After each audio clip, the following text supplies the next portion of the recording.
Welcome back. Yeah. It's been a minute. Why is that, Sabrina? Last week was my fault. I was supposed to release my solo podcast, but that'll come soon. And Yeah. the big problem is that I was grieving the loss of the previous recording before that. Yeah. I had recorded it on my computer, and then I don't know what happened, but the file got corrupted and I couldn't open it again. So that vanished. And it was arguably the best episode that we've ever recorded. And no one will ever see it. So We're here recreating it ish, kind of. we're trying. Yeah. Okay. So What are we talking about today? moving places, right? Yes. It's sort of like moving between places and leaving old ones, going to new. And yeah. I mean, it's about to happen possibly as we go off into our masters, but you've traveled around a lot. I've traveled around some. So I thought it'd be fun to speak about the experience. Yeah. I mean, hold on. What? One second. Okay. My head is all over the place, but yeah, I moved a lot growing up, like within the same city, two different cities, cross country, all that. Um, so there are a lot of experiences that I've had. Some I'm grateful for, some not so much. But I think moving is always like a bittersweet thing where like, you're attached to this old place, but you're excited about going to a new place. Maybe not excited, but scared. But whatever it is, you're feeling some sort of emotions towards the place that you're leaving and also towards the place that you're going to. Um, and I think it's a feeling that you can't really capture through any other lived experience other than moving, right? And I feel like you do it, even if you do it often, you never like get over it, like that jitters of like when you first land in a new place. Am I gonna make friends? I think that's why you have to do it. You think that's why you have to do it because it's necessary. It's necessary to feel the sad part of leaving, the unknown about being somewhere that you've never been before and being uncomfortable, and yeah, I don't know, going through this stuff. I think it's very necessary. Yeah, it's tricky. You never know like the right time. There isn't a right time to like move from wherever you are. It's just one of those things. Just kind of have to make it happen, because if you keep waiting for the right time, you'll never move. Like one of my worst nightmares, I guess, would be staying in the same place for the rest of my life. As much as I didn't like moving like every 2-3 years, I think staying in the same like I'd rather move every year than stay in the same place for the rest of my life. I agree. I only learned when I was here that I didn't want to be anywhere long enough for someone to know my name. Like that shit song. No, for like the bar to know my name or the restaurant to know my order. I don't know, something like that. I think to me it's a symbol that I've just not done anything new. Initially, I thought it could be fun to have that community to just go to the same, I don't know, cafe every week or so and always get the same thing to the point where they're like, oh, it's you and I'm a regular. But then I thought, no, there's so many other places that I could go. This would literally be a symbol that I've not changed anything. And yeah. But on that, I feel like, yes, maybe you don't want, but you want that for a little bit, just so then when you go back to visit, they're like, oh, yeah, this person's back. Exactly. Like my childhood home neighborhood, I guess. I went back in 2022. That was the last time I was there. And we just went to visit, and it's like, the shop from across my house. There's a bar next to the shop. There's like my neighbors who like I grew up with. Is this it was nice that change your diapers? Some of them, yeah. And it's always like a nice feeling going back and saying hi to some people. and it's good like for a while to have that sense of community because it takes a village and whatever. So it's nice to have that for a little bit, but then you do need to, because if I were to have been staying there my whole life, I think by like the 7th, 8th year of doing that as like a somewhat of a grown up, I'd get pretty bored, you know. But even like with living somewhere for like a short period of time, like my first year student accommodation, whenever I bike around that part of the city, you're met with like warm feelings and stuff. I don't think I'd have these places to look back on if I stayed at the same place for like a prolonged amount of time. Albeit like it wasn't my choice to move out of my first year student accommodation. I think if I had a choice, I'd stay there for the 3 years just because moving is terrible. Like, especially when you're alone, I don't think you should be moving that often. But even when you do, like, it's nice because you have these little tokens of like the city where like it's painted with the memories that you've had in those places. Oh, this is so random, but the thought came up to my head the other day that if I was dating someone or seeing someone here that I valued more, I think an activity I'd want us to do is to go around the city to all the places you've lived before and to, speak about it a little bit when you get there. And I thought, because I guess it is such a big part of my time here, right? It feels so weird to be somewhere and be like, wow, that's the window of my room. Yeah. I was in there. Oh my God. I rode these streets and now you're riding on these streets too. I feel like there's something special there. Yeah. Like for me is whenever I'm around Oast, I remember my first year. Whenever I'm around West, I remember my second year, and like stuff like that. Or like even just little parts of the city. Like I remember when this happened on King's Day in this part of the center. When we dropped this bottle, when someone puked over here.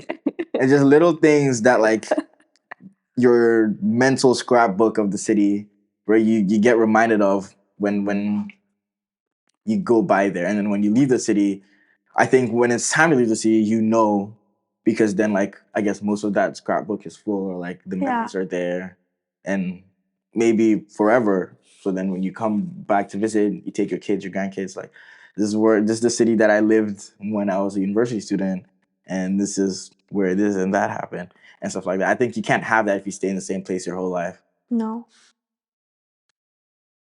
I was in the same school for the first 10 years of my education. And you know how the funny thing with memories is sometimes you don't remember so much what happened, but you remember how you felt.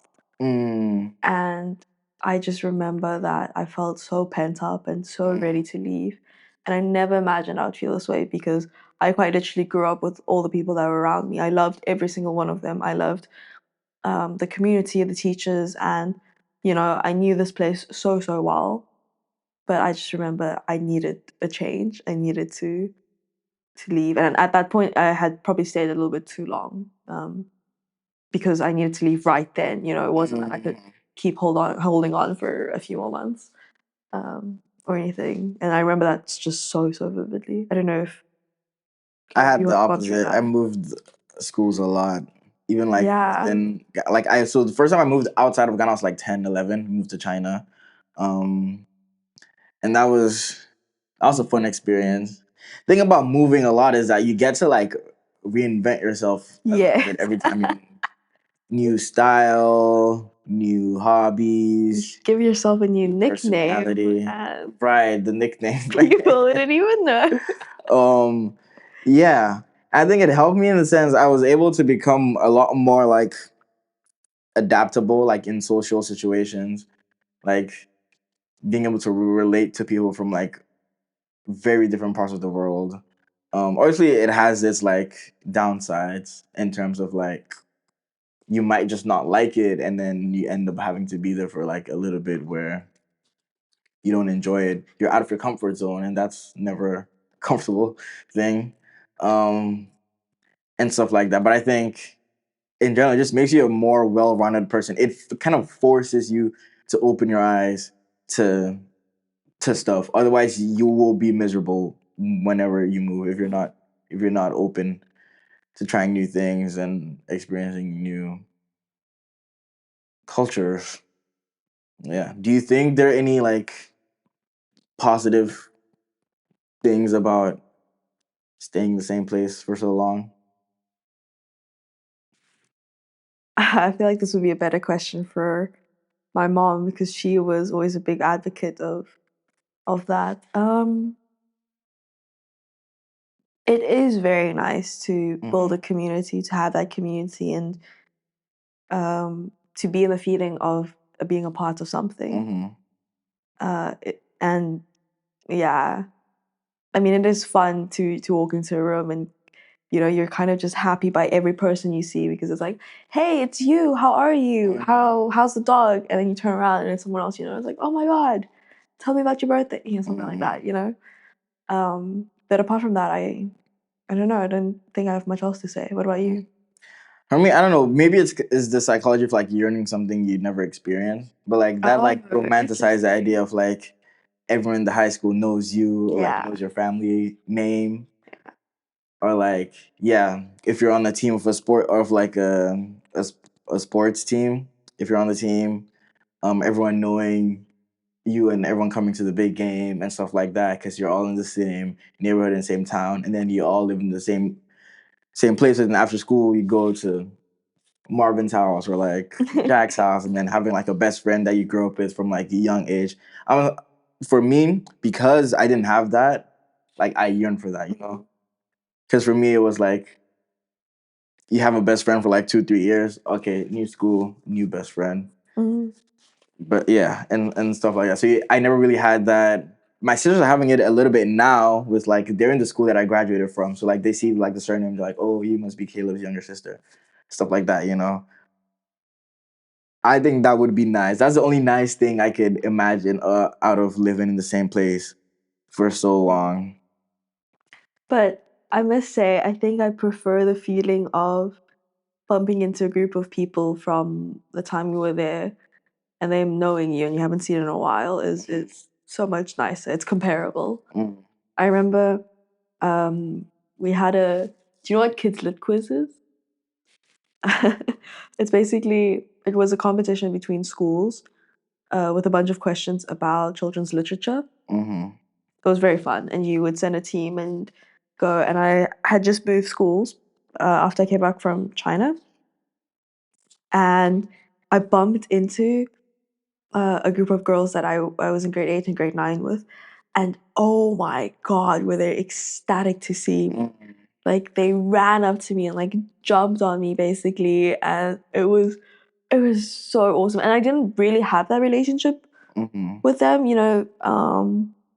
like we were close, but it's sort of like us with our uni friends now. But it was, oh my gosh. Wait, what does that mean? Like you're not close with your uni friends? Like we have great conversations and I know everyone's name, but once uni ends, I don't know how many people I'll be in touch with or something like that. But I know once we bump back into them, it'll be like, oh my god, it's you. How are things going? Bruh. Yeah. I'm the opposite. What do you mean? Like when I went back to Ghana in 2022, I did not hit up any of my childhood friends to tell them that I was back. You didn't want none of that. I just didn't feel like it. I feel like because you grow apart, like your idea of that person was from when you were both the same age in the same bubble. Yeah. Like once you move out of that bubble, your life goes on completely different trajectories where like I don't think it'd ever be the same when you meet up and you're like, oh, you try to like relight that spark. Yeah. It's not, they're just different people now. And I just didn't want to have to deal with that. It's fun for a moment. Yeah. Longer than that. It's not fun if they're like, oh my god, give me your number, and then you start texting, and then like, hey, are you free for a call? And something like that. Yeah, no. Was that the first time you went back once you came here in 2022? It was the summer before. Yeah, summer before I came here. Oh, I see.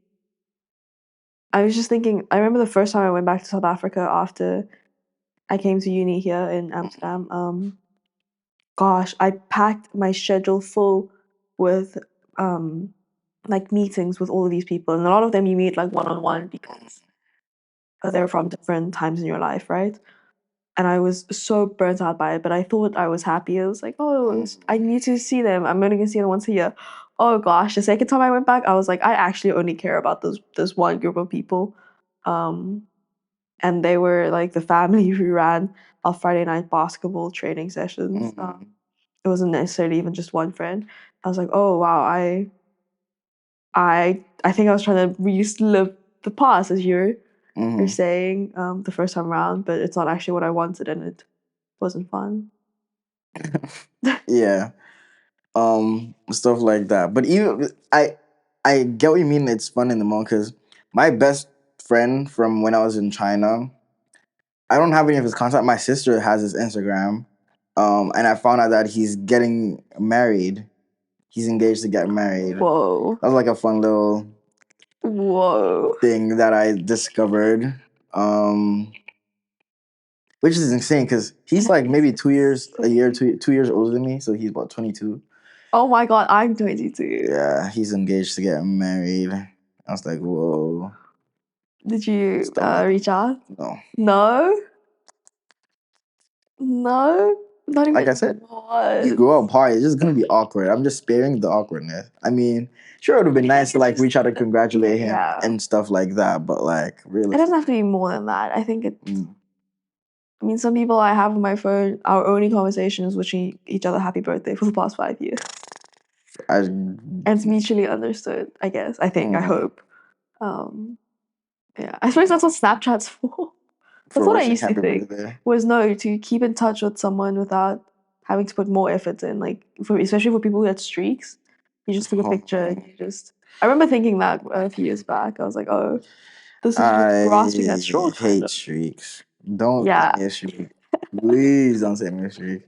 I won't have the heart to say no, but like after a while, I'll like forget. With quote unquote forget. Air quote, yeah. Oh my gosh.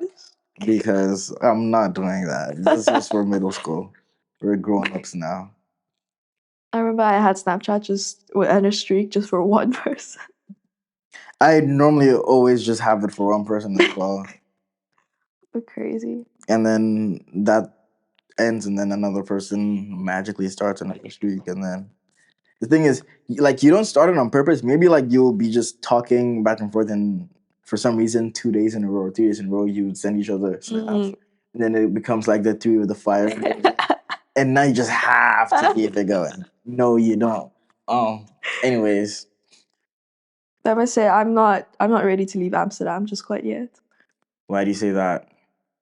I feel like, okay, for starters, a lot has happened in the past 3 years. And yes, moving to a new place is already a big thing. Having to move houses while you're in this new place was more than I could handle. I mean, I'm still here now, but gosh, yeah, I've moved around, I think, like 4 times now, 4 or 5 times.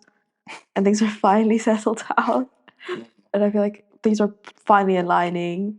And I finally figure stuff out that I'm not hindered by those things anymore, that I can do other things now, that things can finally start. And if you're telling me that I have to leave the city may be okay, but like to another country and restart over this, oh my gosh. No, saying you just got too soon. I guess so. Isn't that a sign that you have to leave? No, because I don't know this place well enough. No, but you're just getting there. You're just getting to the point where, okay, I don't feel like it's not even comfortable. I think that I'm finally somewhat stable. And I haven't, it's like, again. But it's like I haven't worked at all towards my career, my future, the things that I want, just because I've been dealing with the fires. I've been putting out fires. Becoming still right. Yeah. Right. And it wasn't that I was trying to become stable in those times. It was just that they just kept coming up. And it was a fire after another, and then now things have finally settled. And I think for a lot of people, they settled earlier, or they just didn't deal with this in the first place. And so then how long do you think you would need? Or you can't put a number on it, you just know when you know? At least the masters, I'd say. After your masters, you're ready to leave? Possibly, likely. For me, I think I'm just getting like fully comfortable.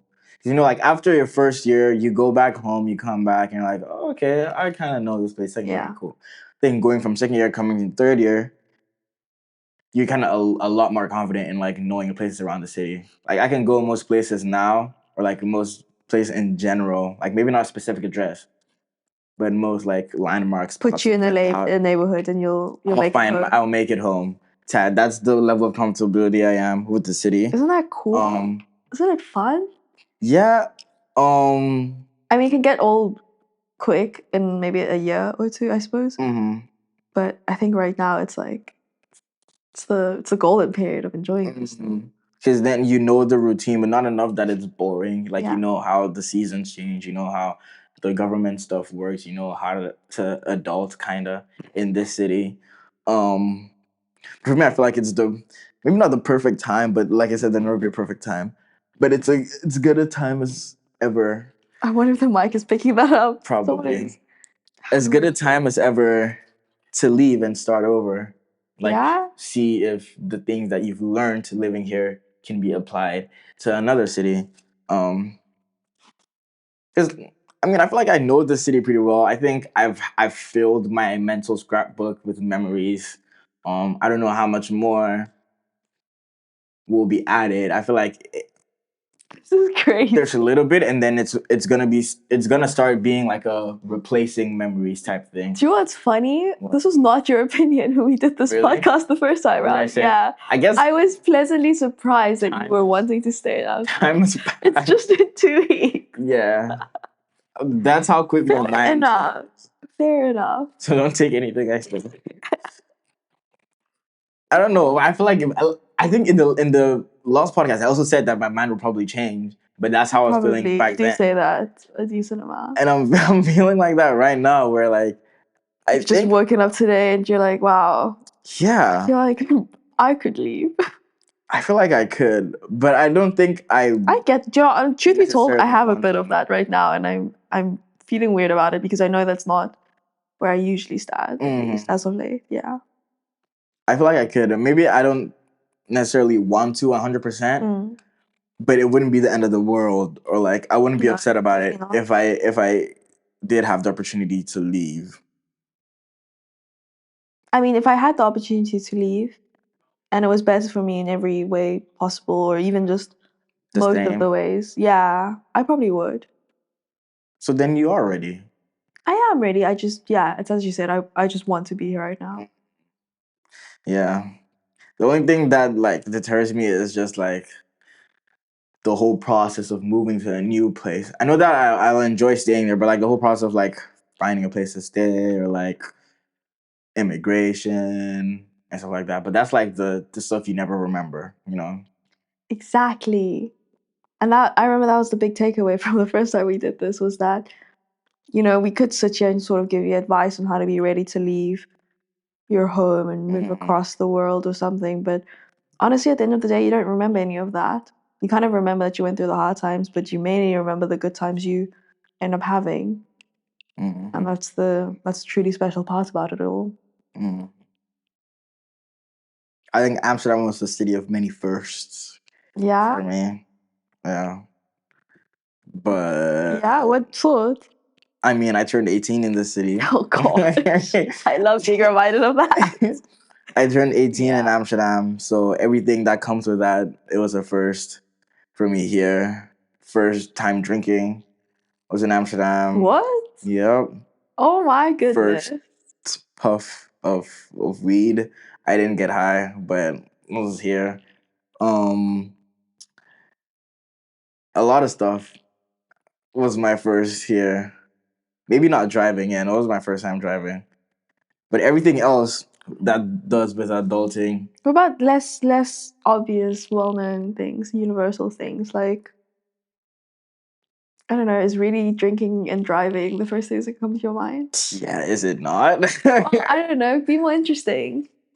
Okay, I didn't come prepared, but what happened? I bought my first clothing purchase here without consulting my parents. My mom mainly. Okay, yeah, that too. I got my first like fancy gift for myself, I suppose. With like the money I'd worked for and saved up. And that was my laptop. Yeah. I mean, a first job, first time travel. Nah. Traveling solo? Oh, my first solo trip, yeah. Yeah, you had your first solo trip. You didn't? No, I traveled by myself to Nigeria a couple of times and back and forth.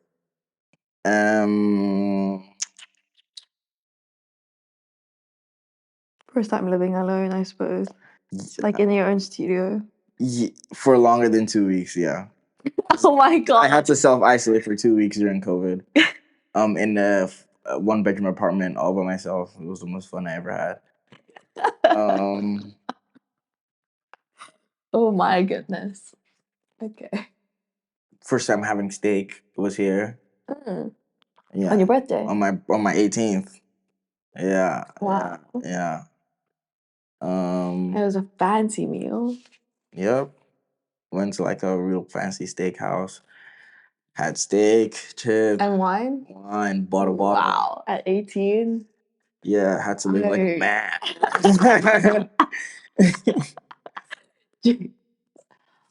Yeah. I don't know. There's a lot of stuff that happened here that took my, I guess, my adulthood virginity. Oh my god. Yeah. That's why Amsterdam will always be a special city to me. I'll come back, I'll visit, but I think it's time to go. I cannot. If the opportunity is given. This is a total 180 from your opinion. Yeah. But fair enough. Do you have a favorite place in the city? Oh my god, I think you asked me this last time. Or you asked favorite park or something. Ooh, park. Okay, park and then place. Park? I mean, I love Vondelpark. Yeah. Nothing beats Vondelpark. All the parks are special. But there's just something so nice. And there's so many memories attached to biking through Vondelpark, racing through it. I mean, we used to go through it every time we met up to cook dinner as a group of friends at like someone's house who was in West. And then Vondelpark got it. Vondelpark. Yeah. I was gonna say West, but West Park was more like my second year. The summer of my second year. That was my Wester Park vibes. But Vondelpark. And then you bike with friends and I don't know, go alone and King's Day going through that. Wow. No, too many good memories there for that not to be my first. Okay, but place, just in general, place. Part of the city. Do you have one? The bridge. Oh, right. Yeah, the bridge. The bridge. Tell the people about the bridge. The bridge. Oh, the bridge symbolizes everything that has happened within my 3 years in Amsterdam.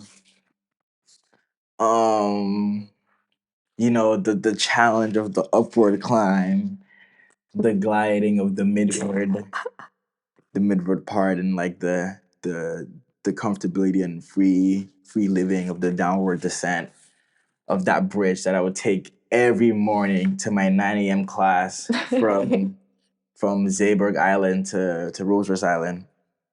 20-minute bike ride, but the first obstacle would be that bridge. And the way bridges are built, like it's always the windiest part of whatever. Yeah. So when the wind is against you, it's like you're literally being forced. And you also feel like you're going to be like blown away. Yeah. I don't know why, but of all the bridges in the city, that one is the most. I don't know. And so to get to and from my student accommodation, I had to cross the bridge. And sometimes it was a battle, sometimes it was nice, depending on why I'm crossing the bridge. If it's coming from a night out or like at a friend's place, you know, biking from west to Oost through Vondelpark, we get to the bridge. When we get to the bridge, I'm normally at the tail end of whatever album that I'm listening to for the ride. And normally at the tail end of albums Blonde. Yeah. One of the albums is Blonde, but normally at the tail end, you know, it's just like the resolution of the whole story. And I can see my house from the bridge, biking across the bridge, the cool breeze from the sea on each sides of the bridge just blowing in my face. And then, yeah, I'm home. Yeah, that bridge, that's my favorite part of the city. Nothing special happened there. I think, if anything, a lot of hard times have happened on that bridge. I lost my AirPods once on the bridge. I think I've fallen once, but just like the idea of the bridge, I think it will be my favorite part of Amsterdam when I leave. Wow. Okay. That is a very good one. I don't know. I think I used to have a list because I was really thinking about it, that if I did leave, what would I want to see last? Mm-hmm. Ooh. Worst place for me is Coco's, by the way. Coco's? Why? Coco's Outback? Yep. Bar? Terrible. Why? They just fell off. Coco's, Nick's, and Milkbag on Techno Tuesday. Holy, bottom 3. What? Bottom 3. See, you need to be doing more things. You know what? I've had so much more fun in the city in this past few months than I've had in a while. Oh. And I've just been doing like a lot more new things. I've gone to so many like community kitchens. And, oh my god, Mezrap! It's a storytelling event on certain nights and comedy shows. Oh my god! You remember Boom Chicago? I do. I loved it. It was so funny. It was improv musical, and I sat next to you and another friend. Well, the friend was between us, I think. I don't remember who I sat next to. I just remember it. My ex-boyfriend. Oh. Okay. What do you remember about it? Not much that they were singing, and it was just funny. Not funny enough to make me laugh, just funny enough to keep me entertained. You know, like it was like I'm scrolling through someone else's Instagram. Like it's not curated for me, but it's like something to do, I guess. Yeah, absolutely. I remember I just loved it so much. And you know, every time I'm in these situations, I kind of get a little bit like meta about it, where I'm like, whoa, I'm actually here right now, and I'm living this dream that I didn't even know I had of this random night and having this free will of having biked here with a bunch of people that I know and I see, and wow. So what's your best experience or your favorite experience here? Not place, but experience. Alone or with other people? It can be whatever. Do you know what? I think there's maybe a tie, and both were with the same person, and both were basically like a conversation that changed the way I saw things late at night, and you know, in a super quiet city. One was outside the apartment building of my one friend, and then another was in a park, Amsterdamse Bos. It's basically a forest. Yeah, both in like middle of the night. So it came. Them special. Do you know what the Eurovision song I remember by Germany of that year was called Blood and Glitter, I think, and they had this one line. It's like, I'm so happy I could die. And that line just resonated with me so much after that conversation, because I was so happy. I was just like, I understood it. To be so happy you could die. Oh my goodness. Yeah. And I remember I spoke to someone at a party once, and they were like, no, be so happy that you want to live. And I was like, of course, but I am so happy that I could die. And the other person I was speaking to was so happy that I saw the world as they had, because they'd also been trying to, I suppose, like spread this positivity, spread this love for Amsterdam. And it's like, oh my God, why are people not just happier? They're here now, and there's so many good things. And a lot of people, all they do is just complain, and maybe that's just their way of getting through the day. But no, not for me, and not for the person then. And yeah, ever since, I don't know, it really changed how I saw everything. It was like, oh my God, this is a line from my solo podcast, but whatever.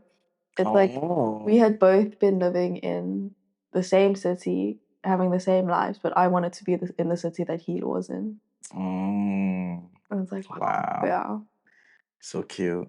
So yeah, moments. It's all about moments in the city. Yeah. Honestly.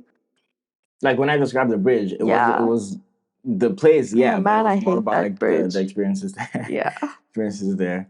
My favorite experience would be either. It's gonna sound so like the concert, surface level. Yeah, I knew it. But okay, there is also a tie, because it's between the Kendrick Lamar concert, because that was like October. I got to the city in like mid to end of August. This was before you were 18.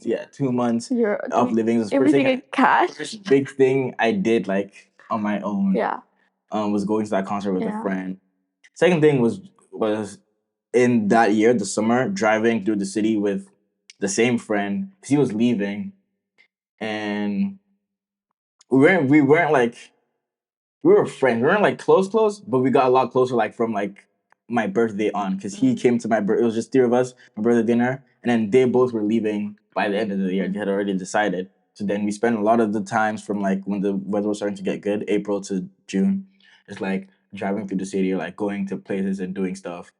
And just that moment of that was really fun for me because it was like at the end of my first year as well. Like it was bittersweet because they're leaving, but also like I've done a full academic year of living alone. Yeah. And now like it was a chill part where like I didn't have that much work at uni and stuff. It was really fun. Yeah. I remember that Kendrick Lamar concert was on your screensaver for a long time, yeah. Forever. Do you know he's performing with SZA in July? I figured you knew. I knew. I don't think I'm gonna be here for it. That's what oh my god, funny thing. My roommate was like, oh, I was thinking about telling you to tell Caleb that they're performing. And I was like, I think Caleb would already know it without me telling him. And then I was like, I could tell him now, but I think there's a chance that he's not gonna be here. And, oh my gosh, spot on all three. Yeah. Wow. Crazy. I've yet to go to my first concert. I really want to. But you saw Trevor Noah, right? Oh my gosh, I did. I was like, wow, everything my life alive. There are a few moments when I just felt like the world came full circle for me. Like one of them I can remember was when I walked through Stedelijk Museum, and I think I was a little bit down in that period, or just a lot was going on. Maybe it was probably to do with housing. And then I turned a corner, and then I came across this massive full wall art piece by this artist called Marilyn Dumas. And she was actually the woman I had been studying for 2 years to make my final art portfolio in high school. She's from South Africa, from Joburg. And I was like, wow, oh my gosh, she's here. And I felt like I wasn't alone. I don't know why. I felt really connected in that moment. It sounds so cheesy, God. And another was, seeing Trevor Noah and him here. And the best part was he wasn't even speaking about South Africa, despite there probably being many South Africans in the audience. He was just speaking about him in Amsterdam, which is so nice. That's nothing more that I love, actually, just hearing people maybe from other times in my life being in this city and doing the things that I also did. And he was talking about how, if you step onto the bike lane, you'll get killed by these hardcore bikers or something and things like that. Wow. Yeah, I did see Trevor Noah. So much has happened that I forget. About the biking, I feel like a big milestone in living here is when you can bike with no hands. Are you there yet? I'm so there. Yeah? You are? Yeah. Oh my god, congratulations. Yeah. It is a huge milestone. It is a huge milestone. I didn't think I was ever going to get here. For me, I think it depended a lot on my bike. Because I had a city bike at first. For some reason, I think it's harder with that than a racing bike. Do you know, I learned about this. It's depending on the angle of the pole in the front of your bike, basically. Yeah. But yeah, if you ever live here and if you want to know that you're a true Amsterdammer, you should be able to do that. To bike without your hands? Bike without your hands, make a full 90-degree turn without your hands, eat while biking, adjust your jacket or whatever while biking. Yeah. That's when you know. Wow. I never thought that you'd integrate like this. It's pretty cool to see. What? Caleb, you didn't have a bike for the first year. For up until February. It was literally up until I was 18. And you kept on buying name brand Nutella back when we were all. I still buy name. I know, but back then because it's Nutella. I know, but I remember back then I think we were all in the phase of oh my god, can't spend money, and here you were buying name. Oh my god, and you ate at the cafeteria every other day. That was crazy. Yeah. I'm just the type of person I don't compromise financially on food. This is the one thing. I think everyone has that they won't compromise as much on. And for me, it's food. So if it's between buying warm food from the cafeteria or cold food from the grocery store, and it's cheaper, I'm buying the warmer, more expensive from the cafeteria. Because fair enough. For me, food is one of those things. Yeah. And now here we are. Yeah. Do you remember how it was like for you to come here the first time? Yeah. I got picked up at the airport by a family friend and got driven to Almere.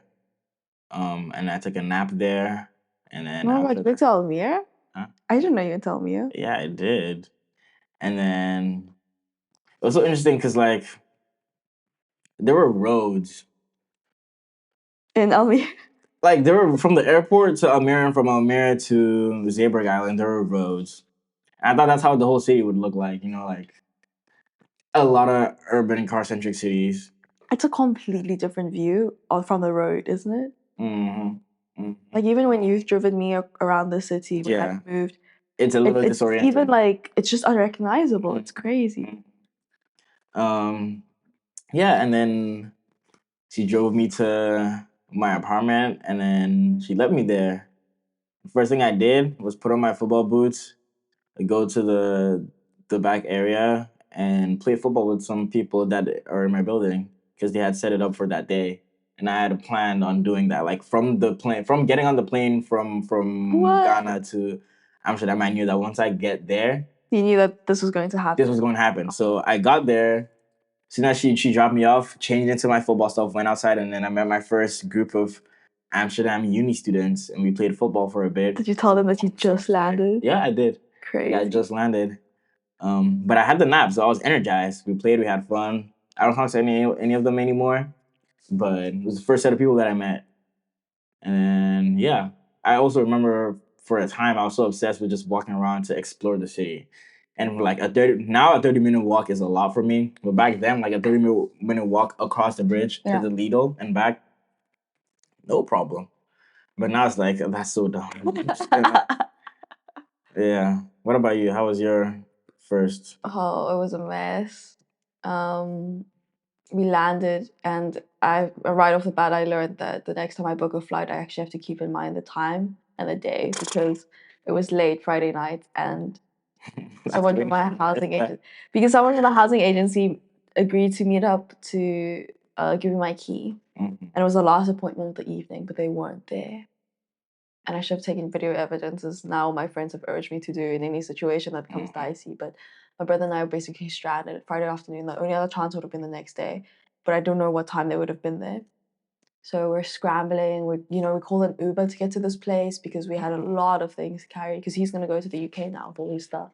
And then we had to call an Uber to find a last-minute hotel room, and then it was underground with no windows, and oh my gosh. You slept in the basement. I slept in the basement, and I spent the whole night watching infomercials because I've never seen infomercials before. Like the actual I seen on TV, like wow. That's still crazy It's to me. so stupid. And like you lived in a film. And then the next morning, bright and early, we called another Uber, but then the Uber cancelled because we called the wrong size, and he wasn't willing to like put our suitcases on the seat, but then he wouldn't cancel it, so he still charged me, and everything was so expensive, and I was going crazy trying to like understand the prices. And then I finally got to my place with my brother. Also, it's so hot, and I get that. Luckily, the lady was there. She's like, "No, I was here last night." I'm like, "You very much were not here." Oh, also, I had to we didn't have the internet, so I remember the night before trying to get the Uber. I held by the door and spoke to random people, and they invited us into their house. And oh my gosh! And I've never spoken to a stranger in my life until then. Like I do it a lot now, but back then, oh my god, I was so out of my element. But I had to for like survival reasons. If our phones would die, I remember it was just a mess. And then the next day, I finally get the key. I got to my room with my brother, just lugging it was like 5 suitcases. Half of them didn't have wheels because I don't know. In South Africa, you're just driven everywhere. You don't really think about these things. And you're just sweating and trying to get on with it. And I mean, the next Monday was entry week, the orientation week, and the week after uni started, so it was quite late as well. It was just a whirlwind, and I don't think that settled down for like months. Damn, yeah, I had a much more frictionless transition than you. Damn. What was the first meal you remember having? The first, World of Food was a stone's throw away from where where I lived. It was literally a 2-minute walk. So then my brother and I went and we just ordered some World of Food had a lot of like African dishes or something, and I think we just ordered, and it was the only time I've ordered food basically in the past 3 years. And it was a very lovely meal. It was warm and like meaty, which yeah. For me, it was my auntie. Yeah. She made breakfast. Oh, you arrived in the morning. Yeah. She made breakfast. I remember going grocery shopping when I was on my own. Yeah. I couldn't find the chicken for the life of me. So what I always got was, I thought that was just the way that they had chicken here. But you know, like the little like circle slices? Yeah. Like the ones that you have for sandwiches? Yeah. Because that's what she had made for me for breakfast, like with like bread and eggs and stuff. And so I thought that was the only form of chicken that they had. So I just bought like a bunch of those and like stack them in my sliced sandwich chicken. Yep, I thought my God. I couldn't find the chicken at the Albert Heijn or at the Lidl, so I was like, okay, well I guess they just don't have it like that. They don't have like the drumsticks or like the breast or the thighs. It's like, well, this is the type of chicken I'm gonna have then. And then for like at least a couple of weeks, that's how I had my chicken. Oh my gosh. The first grocery store I went to was Lidl here. It was a very far walk.